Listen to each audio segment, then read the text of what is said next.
macam mana mereka membekalkan senjata bagi pelatihan ketenteraan, kesenjataan kepada rakyat ataupun negara orang-orang Yahudi ini daripada ancaman negara jiran.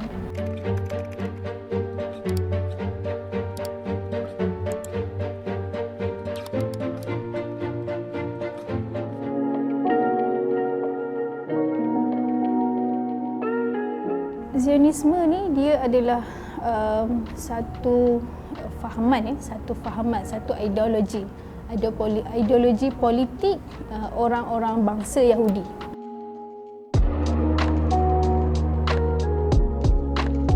Saya mula dengan sejarah. Sejarah kalau kita sebut ni Bani Israel, bermula dengan Bani Israel adalah keturunan Nabi Yaqub. Bani Israel ni ada yang mukmin, yang taat pada Allah, ada yang kufur. Jadi yang kufur ni lah adalah bangsa Yahudi yang Allah sebut dalam Al-Quran. Banyak sikap-sikap mereka yang kita akan jawab nanti. Jadi orang Yahudi ni ada satu bangsa dan mereka ni berfahaman ataupun tadi berideologi Zionisme ni. Jadi Zionisme ni dia diasaskan ataupun dipelopori oleh Theodor Herzl pada tahun 1897. Ideologi mereka adalah untuk membangunkan negara Yahudi. Gerakan Zionis ni mempunyai 4 matlamat utama. Matlamat utama pertama adalah menegakkan negara Yahudi yang mempunyai identiti Yahudi sepenuhnya. Jadi ini memang objektif mission mereka adalah untuk membangunkan negara Yahudi yang beridentiti Yahudi. Jadi mana-mana Yahudi, agama Yahudi yang berada di seluruh dunia, mereka nak kumpulkan di satu tempat, di satu negara, di satu tanah, iaitu di Palestin tu. Okey, itu pertama objektif mereka. Yang kedua adalah mereka nak pastikan keamanan dan keselamatan golongan Yahudi di Palestin.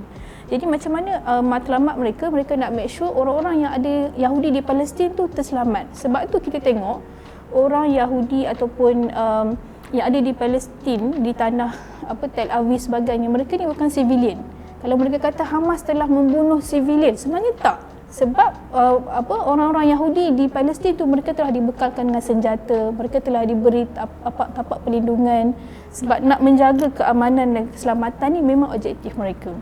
Yang kedua adalah mereka nak meluaskan sempadan geografi. Jadi Zionisme ni ideologinya adalah nak meluaskan sempadan geografi. Pertamanya bermula dengan tanah Palestin. Tetapi bukan itu sebenarnya, dia orang nanti nak luaskan lagi. Sebab tu mereka berperang dengan tanah-tanah Arab di sekitar tu sebab mereka nak meluaskan geografi tanah negara Israel ni. Yang keempat adalah nak menguatkan ketenteraan dan ekonomi. Dah saya sebut tadi macam mana mereka membekalkan senjata bagi pelatihan ketenteraan, kesenjataan kepada rakyat ataupun negara orang-orang Yahudi ni daripada ancaman negara jiran.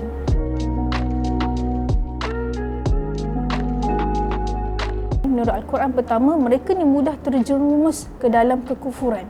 Kalau kita tengok ayat Allah tu dalam surah Al-A'raf, surah 7 ayat 148 tu, ketika Nabi Musa AS pergi ke Gunung Tursina untuk bermunajat, menerima wahyu daripada Allah, ada seorang pengikut baginda ni telah buat patung lembu, patung anak lembu.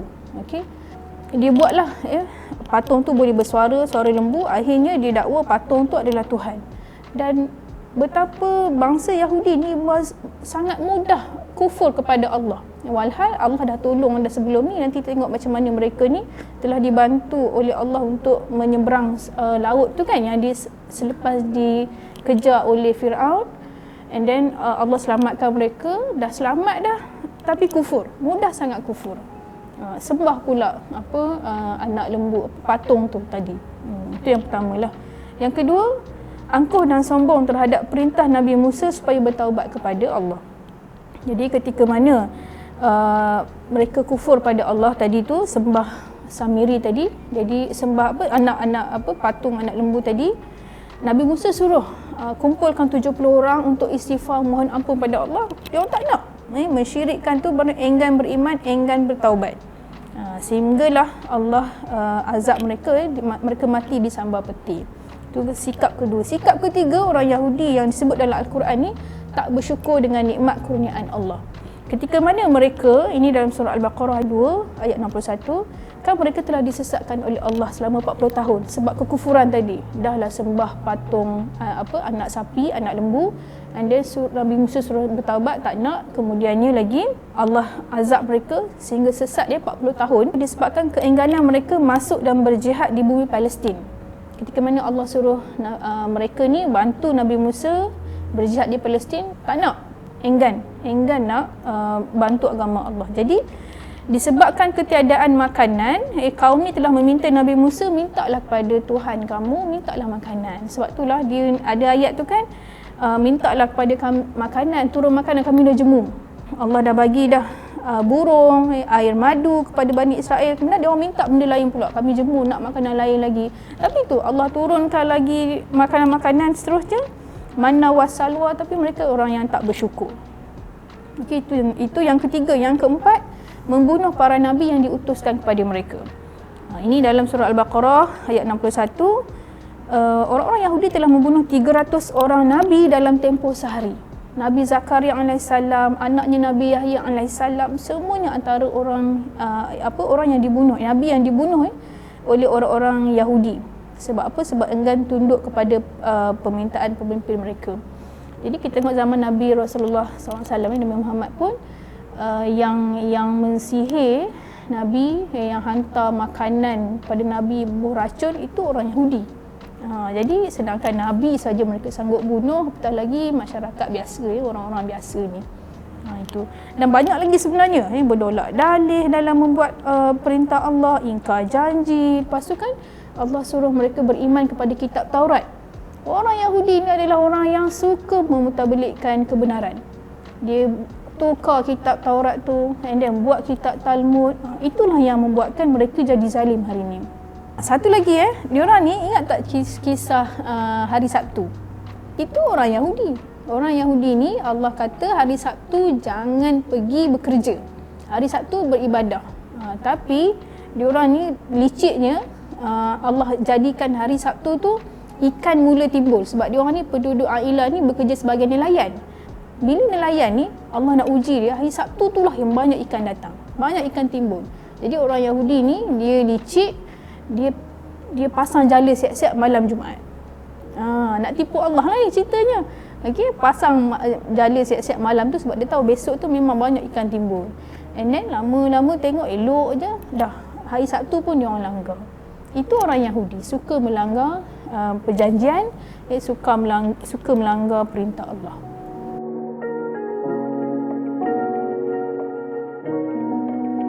Okey, Judaism ni dia adalah agama Yahudi. Zionisme ni adalah fahaman yang dipegang oleh orang Yahudi tadi, fahaman ideologi politik tadi. Jadi bila mana orang Yahudi ada yang bertentangan ni atau menentang apa yang dibuat oleh Zionis tu, sebab mereka rasa nak dapatkan negara Yahudi ni tak perlulah sampai nak bunuh orang, nak bunuh orang Palestin yang mereka anggap mungkin nanti akan ada pertolongan. Jadi orang Judaism, ada orang yang berfahaman Judaism ni dia tak involve sama dengan gerakan politik tadi.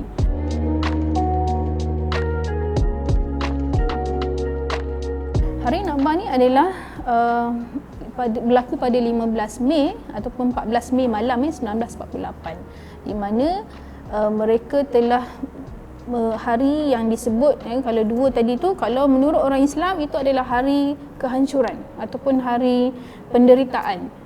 Kenapa? Sebab malam tu Yahudi datang dan buat gerakan pembunuhan besar-besaran, kita namakan etnik, jenayah penghampusan etnik, di mana Israel ni datang, Zionis ni datang and then mereka halau besar-besaran orang-orang Yahudi tadi. Jadi menurut orang Islam, menurut orang Palestin, hari Nakba ni adalah hari penderitaan kerana ramai orang yang mati waktu tu dan ramai 700,000 orang yang menjadi pelarian disebabkan hari itu. Manakala bagi orang Yahudi, hari Nakba ni adalah hari kemerdekaan mereka, hari mendapat ataupun hari tertubuhnya negara mereka. Jadi orang Yahudi merayakan hari itu Orang Islam pula mengingati kejadian yang berlaku pada malam tu. Jadi kita sebagai orang Islam kadang-kadang kita lupa 15 Mei ni, hari tu Ramadan, kita happy je kan. Rupanya sebenarnya ada kes tu, ada hari 15 Mei. Sebab mereka memang ingat 15 Mei ni, cuma kita tak ingat what happened. And then suddenly, oh rupanya sebenarnya mereka mengingat kejadian tu 15 Mei. Bila saya berlakunya kejadian-kejadian yang kita nampak hari ni, walaupun sebenarnya setiap tahun dia berlaku, cuma tahun ni dia lebih viral sebab itu adalah kesan teknologi sebenarnya. Politik hari ni pun berubah cuaca dia sebab kesan teknologi.